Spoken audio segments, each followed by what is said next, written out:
Hello guys, ఎలా ఉన్నారు అందరూ? హోప్ అందరూ బాగానే ఉన్నారనుకుంటున్నా. Here is the non spoiler review with the film Saripodhaa Sanivaaram, starring Nani, Priyanka Mohan, SJ Suryah and return and director by Vivek Athreya. Movie ఎలా ఉంది? బాగుందా లేదా? ఫైనల్లీ నానికి హ్యాట్రిక్ ఇచ్చేసాయా లేదా అనేది ఈ వీడియోలో తెలుసుకుందాం.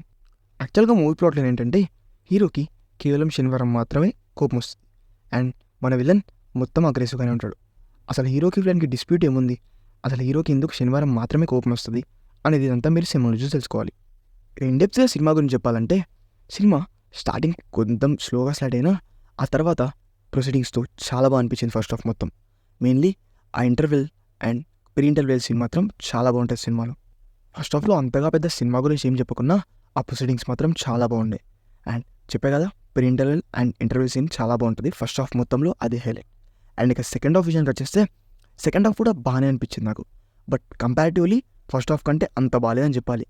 Maximum of the lag scenes second హాఫ్లోనే ఉంటాయి సినిమాలో. ఫస్ట్ హాఫ్లో అంత బోరింగ్ అనిపించకుండా మొత్తం గ్రిప్పింగ్గా తీశారు. బట్ సెకండ్ హాఫ్లోనే కొన్ని సీన్స్ రిపీటెడ్లా అనిపించాయి అండ్ అక్కడక్కడ ల్యాక్ కూడా బాగానే ఉండే. సో సెకండ్ హాఫ్ ఫస్ట్ హాఫ్తో కంపారిజన్ చేస్తే డిసప్పాయింటింగ్ అని అనిపించింది. బట్ ఓవరాల్గా సినిమా అయితే బాగానే అనిపించింది. ఎక్కడ కూడా బోర్ అయితే కొట్టలేదు గైస్. సినిమాలోని పాజిటివ్స్ అండ్ నెగిటివ్స్ గురించి మాట్లాడాలంటే, ఫస్ట్ నెగిటివ్స్ గురించి మాట్లాడదాం. సినిమాలో మేజర్ నెగిటివ్ ఇప్పటిదాకా చెప్పినట్టు సెకండ్ హాఫ్లో కొన్ని ల్యాక్ సీన్స్ అండ్ అవి కూడా ఎందుకో రిపీటెడ్గా అనిపిస్తాయి. అండ్ దాంతోపాటు సెకండ్ హాఫ్లో ఎమోషన్స్ కూడా పెద్ద కనెక్టింగ్గా ఏమి ఉండవు. సో ఆ ఎమోషన్తో అంత బ్లెండ్ అవ్వం మనం. అండ్ ఇంకో నెగిటివ్ వచ్చేసి రైటింగ్. ఈ సినిమాకి రైటింగ్ అంత బాగాలేకుండా భయ్యా, అంత గ్రిప్పింగ్ అయితే అనిపోయింది నాకు రైటింగ్ బై వివేకాత్రేయ. పాజిటివ్స్ గురించి మాట్లాడితే, ఫస్ట్ పాజిటివ్ అయితే ఎగ్జిక్యూషన్. ఎస్, వివేకాత్రేయ రైటింగ్లో కొంత ఫెయిల్ అయినా ఎగ్జిక్యూషన్లో మాత్రం పర్ఫెక్ట్గా తీశారు. స్టోరీలో పెద్ద మ్యాటర్ ఏం లేకున్నా దాన్ని గ్రిప్పింగ్గా అండ్ ఇంట్రెస్టింగ్గా ప్రజెంట్ చేశారు సినిమాని. అండ్ సెకండ్ హైలైట్ అయితే మ్యూజికే భయ్యా.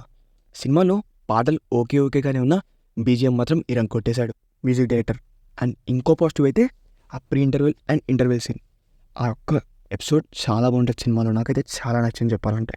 అండ్ ఇక ఫైనల్గా మూవీ ఎలా ఉందని ఒక్క ముక్కలో చెప్పాలంటే, బాగుంది భయ్యా, ఒక మంచి వన్ టైం వాచబుల్.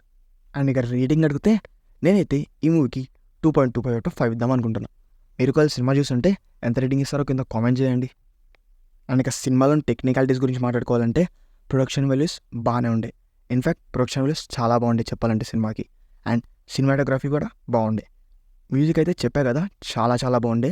పాటలు పెద్దగా లేకపోయినా బీజిఎం మాత్రం చాలా చాలా బాగుండే. Maybe editing could have been better. ఇంకా కొంచెం షార్ప్గా కట్ చేస్తే ఆ సెకండ్ హాఫ్లో ల్యాక్ సీన్స్ ఇస్తే చాలా బాగుండేది అనుకుంటా. And writer and director Vivekatreya విషయానికి వస్తే, డైరెక్షన్ చాలా బాగున్నా రైటింగ్ మాత్రం కొంచెం ఇంప్రూవ్ చేసుకొని ఉండాల్సింది. అక్కడక్కడ కొన్ని ఎమోషన్స్ని మంచిగా ప్రజెంట్ చేసి ఉంటే ఆ డైరెక్షన్కి ఇంకా బాగుండేది సినిమా రిజల్ట్. అండ్ ఇక పర్ఫార్మెన్సెస్ విషయానికి వచ్చేస్తే, ఫస్ట్ నాని గురించి మాట్లాడుకోవాలి భయ్యా. ప్రతి సినిమాలో తన బెస్ట్ డెలివరీ చేస్తారు, అదందరికీ తెలిసిందే. అండ్ ఈ సినిమా కూడా నాని పక్కాగా న్యాయం చేశాడు. అండ్ ఈ సినిమాలో నానితో కాకుండా ఇంకా నాని కంటే నాకు ఎస్జే సూర్య గారి పర్ఫార్మెన్స్ చాలా నచ్చింది. లిటరల్గా ఇద్దరు ఒకరికొకరు పోటీ పడి యాక్ట్ చేశారు భయ్యా, అంత బాగుంటుంది ఇద్దరు యాక్టింగ్. అండ్ ఇంకా వేరే వాళ్ళు కూడా, ప్రియాంక మోహన్ గారు అందరూ బాగానే చేశారు వాళ్ళ రోల్స్లో. బట్ స్టాండౌట్ అయ్యేది మాత్రం నాని గారు అండ్ ఎస్జే సూర్య గారు. అండ్ ఈ వీడియోకి అయితే ఎంత గైస్, మీరు కనుక ఈ సినిమాని చూస్తుంటే మీకు సినిమా అనిపించిందో కామెంట్ చేయండి. అండ్ అలాగే మీరు వీడియో ఫుల్గా చూసారంటే మీకు వీడియో ఖచ్చితంగా నచ్చే ఉంటుంది.